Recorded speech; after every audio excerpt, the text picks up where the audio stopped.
Assalamualaikum warahmatullahi wabarakatuh. Apa kabar anak-anak soleh dan soleha?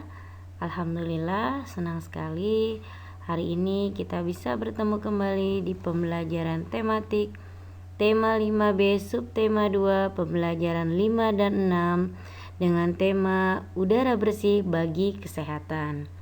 Seperti biasa, agar apa yang kita lakukan diridhoi oleh Allah, diberikan kemudahan serta ilmu yang kita pelajari bermanfaat, marilah kita buka sama-sama dengan membaca ayat Al-Basmalah. Bismillahirrahmanirrahim. Alhamdulillahirrabbilalamin. Hari ini kita akan belajar yang pertama itu macam-macam gangguan pernafasan pada manusia. Sebelumnya sudah kita pelajari, jadi kali ini kita akan buka kembali untuk menambah pemahaman kita. Yang kedua yaitu menjelaskan penerapan hak, kewajiban, dan tanggung jawab dalam musyawarah. Yang ketiga yaitu mengidentifikasi kosakata baku dalam teks. Kemudian yang keempat, menjelaskan persiapan yang dilakukan sebelum pementasan tari. Oke, yang pertama kita akan membahas mengenai gangguan pernafasan pada manusia. Ada asma, tuberkulosis atau TBC, bronkitis, kanker paru-paru, pneumonia atau paru-paru basah, influenza, flu burung atau H5N1, serta yang sekarang menjadi pandemi seluruh dunia adalah COVID-19. Kita akan bahas satu persatu. Baik, yang pertama adalah asma. Asma merupakan kelainan penyumbatan saluran pernafasan yang disebabkan oleh alergi debu, bulu, atau perubahan cuaca. Kelainan ini dapat kambuh jika suhu lingkungan cukup rendah atau keadaan dingin. Ini bukan penyakit yang berbahaya, tapi jika dibiarkan dapat mengganggu si penderita.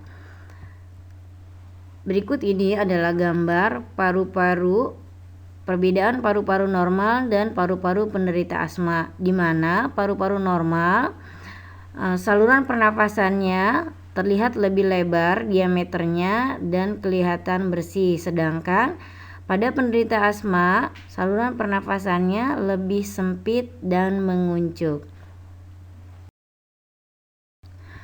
Oke, yang berikutnya yaitu tuberkulosis atau TBC.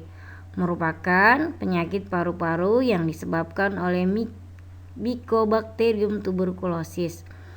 Bakteri ini menimbulkan bintil-bintil pada dinding alveolus. Jika penyakit ini menyerang dan dibiarkan semakin luas, dapat menyebabkan sel-sel pada paru-paru menjadi mati, yang mengakibatkan paru-paru menjadi mengecil.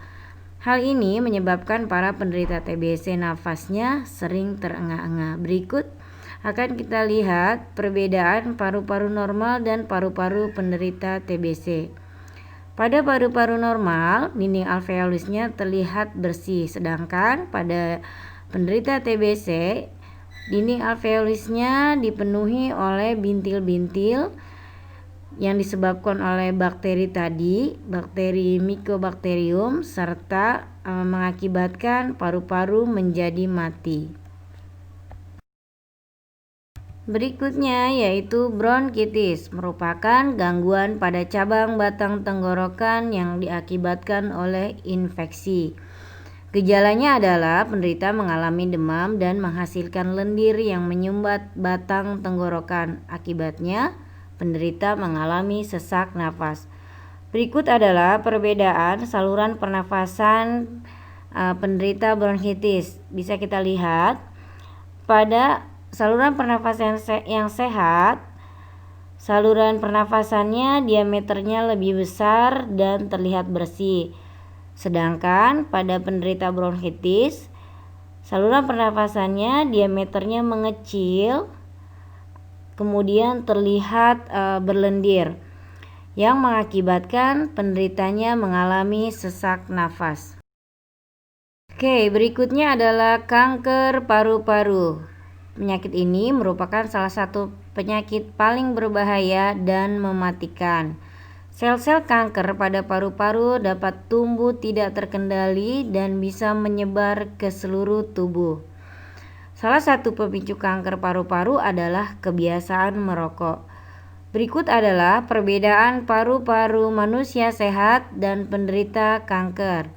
Bisa kita lihat di sebelah kiri adalah contoh paru-paru yang sehat yang terlihat bersih, sedangkan sebelah kanan adalah contoh paru-paru penderita kanker yang terlihat rusak dan menghitam. Berikutnya adalah pneumonia. Pneumonia juga dikenal dengan istilah paru-paru basah.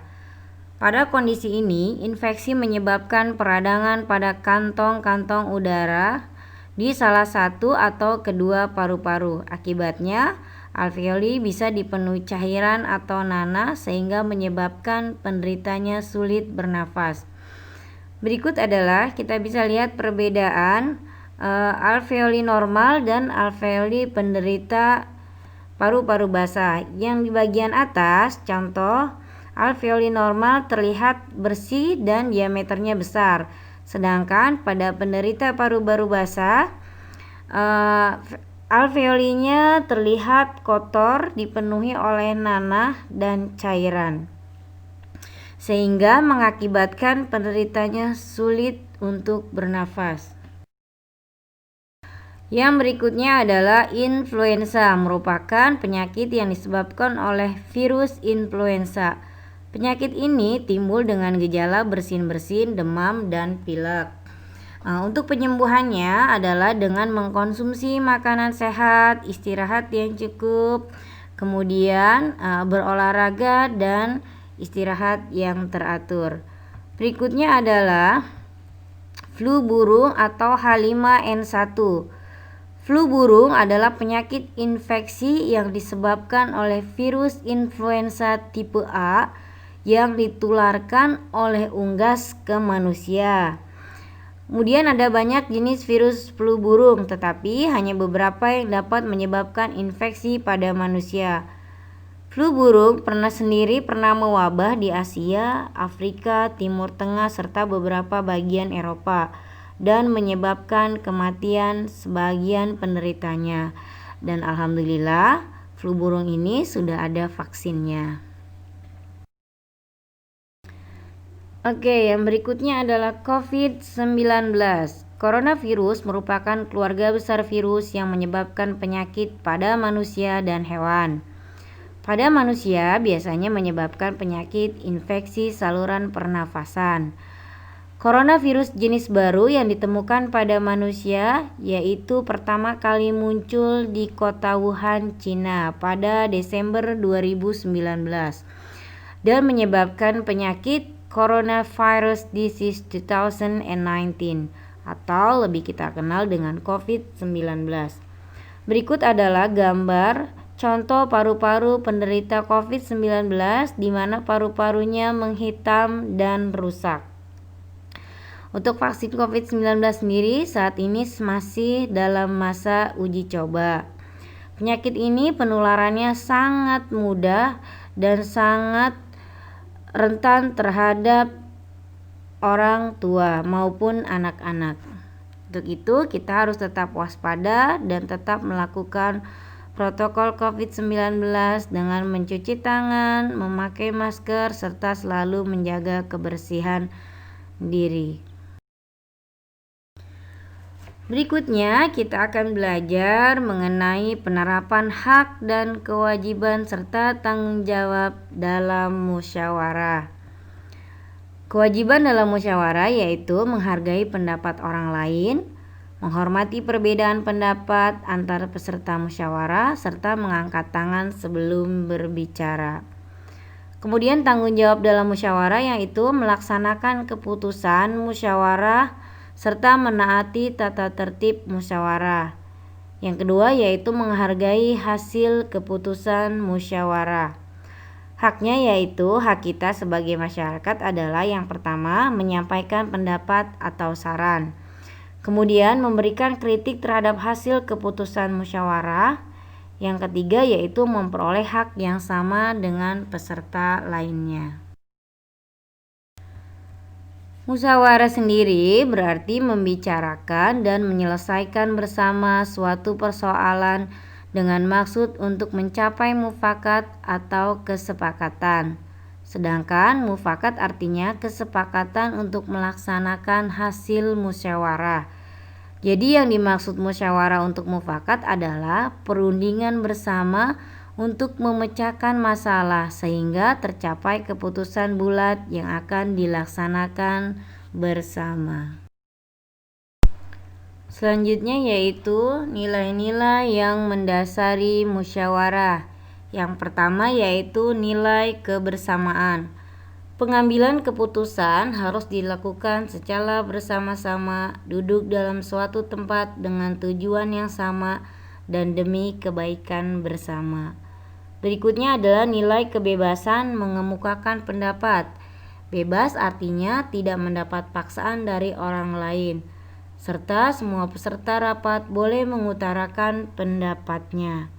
Kemudian yang berikutnya adalah nilai menghargai pendapat orang lain.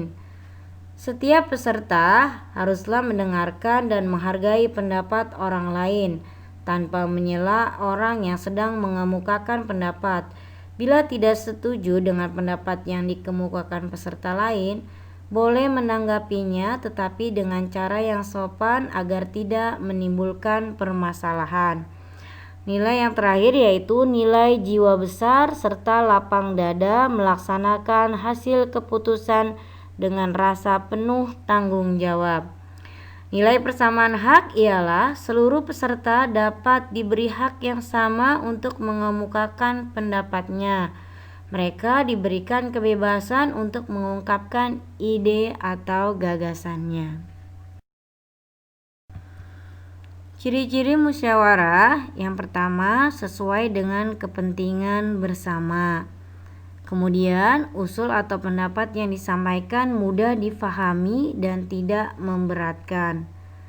Ketiga, dalam bermusyawarah pertimbangan moral lebih diutamakan dan bersumber dari hati nurani yang jujur. Terakhir, pembicaraan harus dapat diterima dengan akal sehat dan sesuai dengan hati nurani.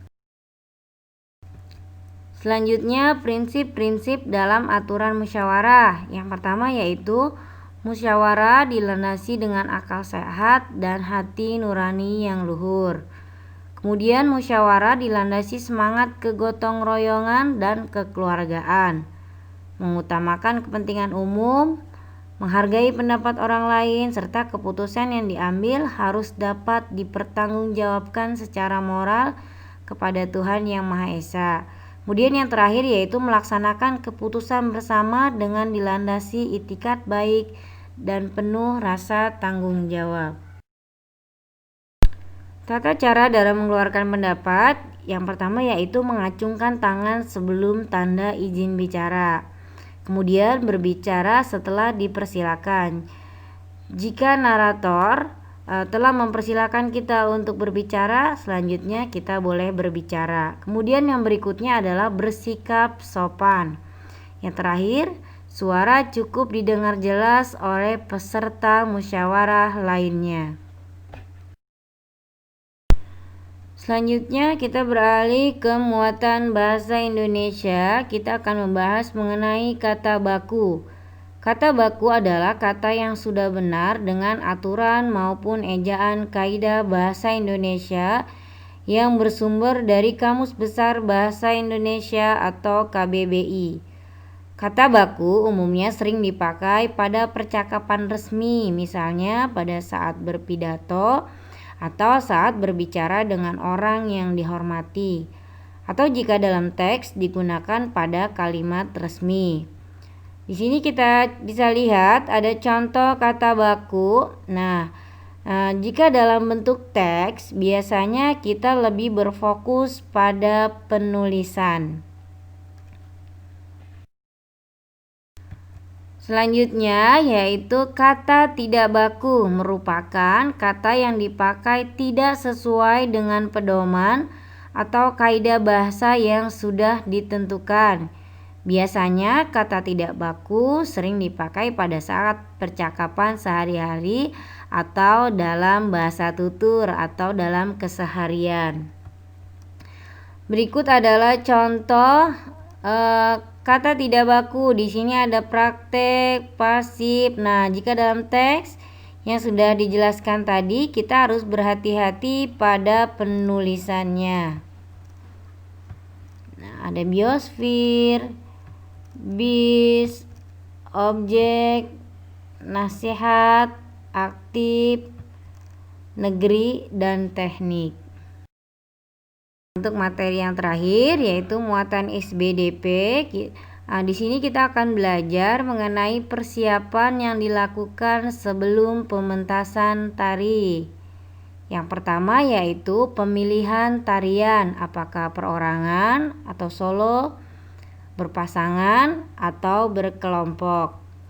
Yang kedua yaitu mempersiapkan unsur pendukung.